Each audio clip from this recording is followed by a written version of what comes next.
it or not. So we're going to effort on that, and we're going to get that fixed up. Probably get him on the phone, and that way we know for a fact we'll be able to communicate then. Because I want to talk to Jim. Economics, well, as Elmo has proven, is contributing to a lot of problems right now. And it's a very arcane subject that a lot of people have trouble understanding. Jim can help cut through some of that fog and explain a little bit better what's going on, including yesterday when we got the Federal Reserve notice that the rates were not going to change this time around. Their regular meeting, leaving them just like they are.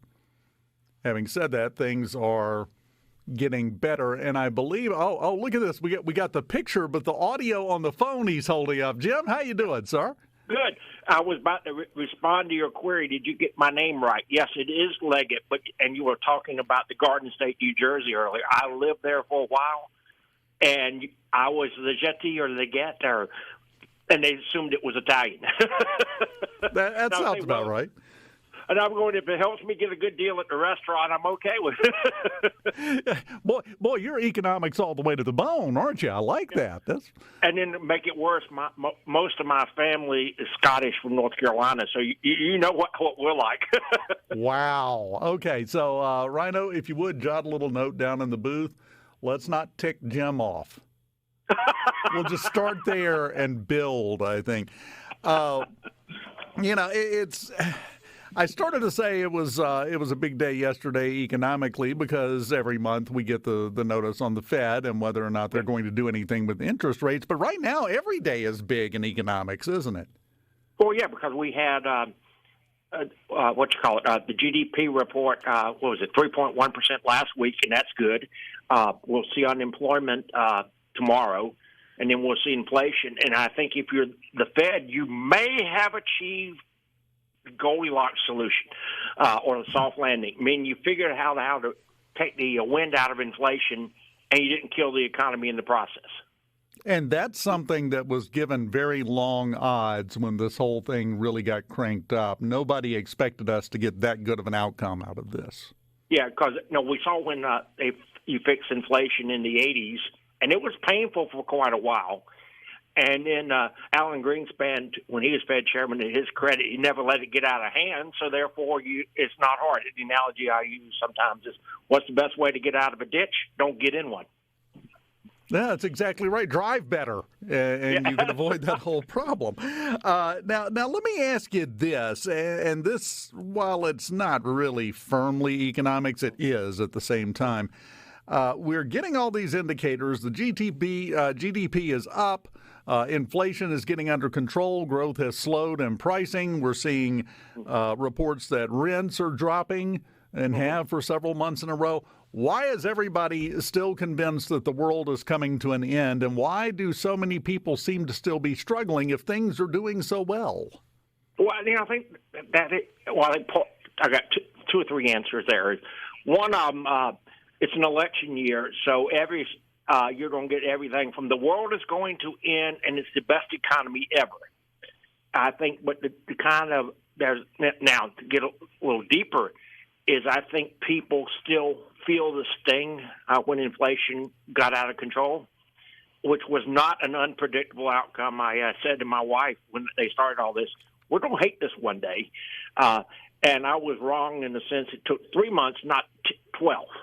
I think so. People wanting those good old days to come back, which they never will, and interest rates are awfully high. And we were at a function the other night, and somebody was speaking.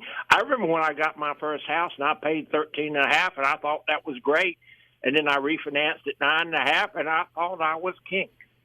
So I think what's going on there, and particularly folks in the interest rate sensitive businesses. They got used to an abnormally low period of interest rates, and it's awfully hard to go back to normal because we're kind of in that range. This is what it was in the 90s, and people bought houses, people bought cars, and it was okay. It's 3% mortgages. That's an outlier. So if you got one of those, hang on to it because you probably won't ever see it again. And if you do, something's probably bad. Well, talking about the housing situation, there are multiple factors there. Yeah, you've got the mortgage rates. You've also got rents that are still sky high, even though they are dropping. They're dropping very minimally. The inventory of available housing is still low, which is keeping the prices propped up in the real estate market. It's almost a perfect storm of horrible things that is contributing to that, right? Well, yeah, it's a bunch of things coming together as a perception thing. And my wife's in the real estate business in Starkville. And we're kind of different because it's a college town. Everything's different about the college town. But inventory is tight, particularly in the range that regular guys can afford. You know, if you're want $1 million house, we can handle that one.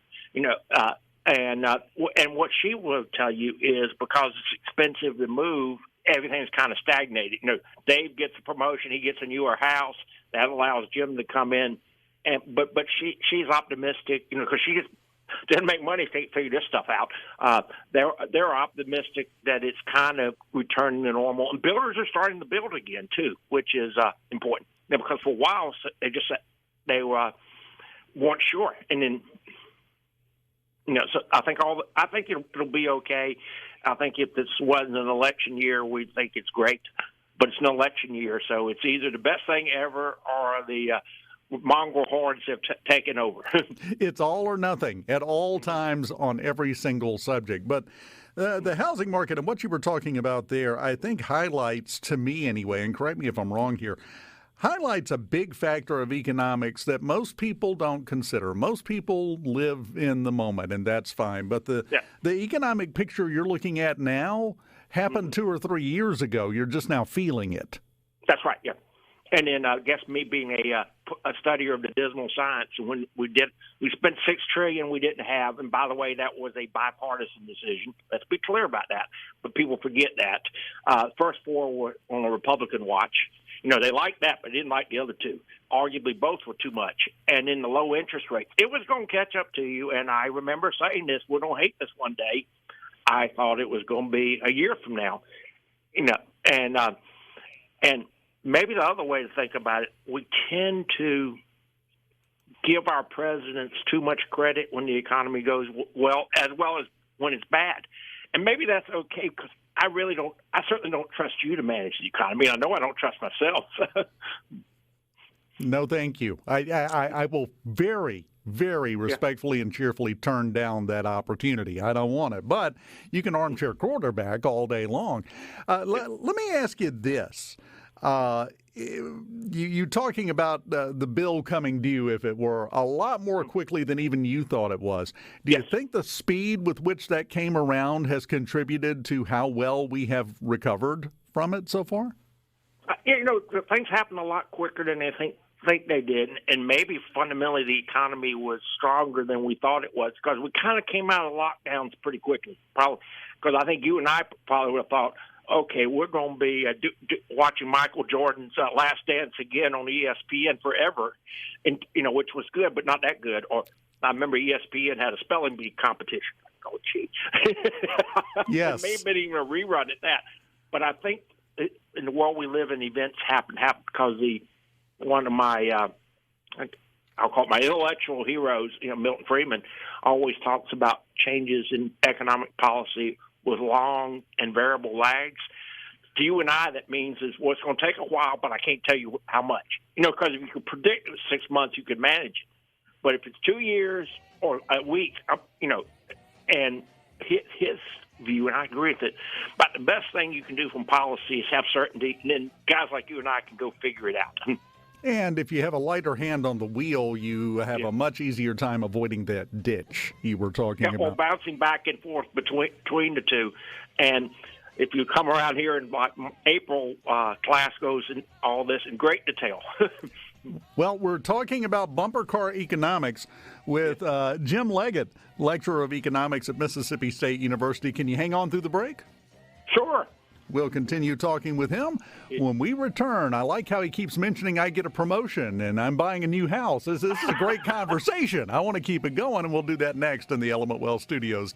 Dave Hughes here, and joining us on the show, the man who probably, I would say, has a unique way of staying positive, and that's going, and then going back to what he was doing as Jim Leggette, lecturer in economics at Mississippi State University. It seems like it would be a difficult time to be in the field that you're in. You probably, do you hear a lot of grumbling? Do you get a lot of grumbling questions? Well, I think, fortunately, we meaning the economics profession, has done it to ourselves. We've made it inaccessible. But what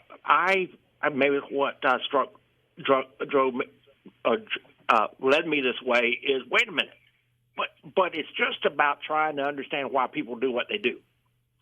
And what's kind of interesting, you can understand human behavior, and I happen to really enjoy history too.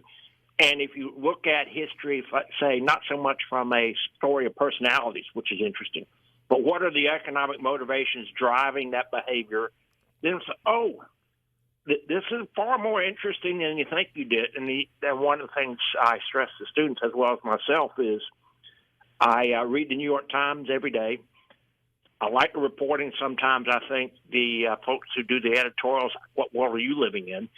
And then I go and read the Wall Street Journal. And what I found is with that kind of economic knowledge, as well, the journal does a lot about helping you think through that. You understand a lot about why the world is the way it is and why it works that way. And then if you take it to the field of policy, just as we were talking about our inflation, in 2020, that was not an unpredictable result. We've seen that movie before. But, there's a saying that there's actually a book written about it, about financial crisis. It's called This Time is Different. And he got the title from some broker was talking about the stock market in September 1929 before the crash was going great, keep going great. And this time is different. I suspect this guy lost his proverbial you-know-what, and as well as all his clients. And I always get worried about anything. Well, worried is too strong a word. But I've become cautious if everybody thinks something is a good idea. That if you roll the clock back 2006, 2007, everybody thought flipping houses was easy. And if you know anything about that, it's easy until you try to do it. Exactly. And the same thing going on right now with the short-term rental market with Airbnbs and everything else. That's a great way to bring some extra income in, and now it's collapsing. Yeah, well, and that's also not an unpredictable result. And probably here we have an advantage is if it's game day, you have a game day weekend, people will pay silly amounts of money. And because, everybody wants to be in the middle, but you have to ask yourself, making money is hard, and far more work, and then a lot of folks end up hiring somebody to manage it, and margins all of a sudden get tight, particularly when you start, say, I have $400,000 tied up in this property. I'm making 5%. I don't know whether that's the right number. I'm making X, but maybe if I put it in the stock market, I could be making 2X. Now, what's the right place to put your money? One of them is less work, a lot less maintenance. I can tell you that from my perspective. You mentioned this in the last segment. Just wanted to tell you they have released the unemployment benefits claims, released that this morning. It rose, according to ABC News, to the highest level in 11 weeks, 224,000. It's an increase of 9,000 from last week. And to me, that's just the noise. What do you mean by 9,000 sounds like a lot, but it sounds like a lot, but then I don't know how many claims there were, and that's probably, ups and downs. Now, if it got like it did during the recession, a couple 100,000, now that's a moment. But tomorrow, I think it's tomorrow, because typically the first Friday in the month, we'll see whatever the unemployment rate is, and typically the fates of presidential elections rise or fall on what that. If you go way back, what we thought was the good old days. Reagan ran on the misery index, sum of inflation and unemployment. And you know what? It may be simple, but the average person understands it. And if that thing is high, the incumbent's got a challenge. Well, and you mentioned just a moment ago about economists have kind of done it to yourselves. It's become a very opaque topic. You have to simplify it to where the average person can understand what you're talking about. And I think the misery index was a great example of that being done. Yeah. I could talk about the CPI and all that sort of stuff, but these are only two things most people care about. Do I have a job? And do my friends have a job? And the price is stable. Exactly. What am I able to afford this week? That's what everything comes down to. Yeah. And especially here in Mississippi, because we have one of the lowest medium incomes in the nation. So in a way, I would tell me your thoughts on this. I feel like inflation and things like this actually have a little bit bigger impact for people in Mississippi than they would in other states, or is it pretty much uniform across the board? Well, I think what you're driving at, if you don't have that much money to begin with, and stuff gets more expensive, I think it makes a difference. But I think we have kind of moved in the right direction faster than I thought I would have. So that's why Yogi Bear said predictions are hard, particularly about the future. That's the worst ones to make. It is. Yeah. Now, you said that we're recovering quicker than we thought. If this continues, and if is always the operative word in these kind of discussions, if that continues, when we get back to normal, how long will it be before people accept that as the new normal and realize finally that we're not going back to where we were in 2019? It's not going to happen. Well, I think, politically you want to, but every round of inflation that's ever been, for those who you are not watching me gesture, it goes up and then it flattens out. And it never goes back the other way. It didn't happen in the 80s. And the only way you make it go down is you have deflation, which means the economy went to heck. And if I told you in the 1930s prices were down 25%, you'd say, sign me up. But wait a minute, but 25% of you didn't have a job in the economy. So one of the texts I use, which I like, says deflation may be worse, and perhaps the simplest way to think about it is because nobody has any money. So So it doesn't matter what everything costs. If you're completely flat broke, it's a moot point.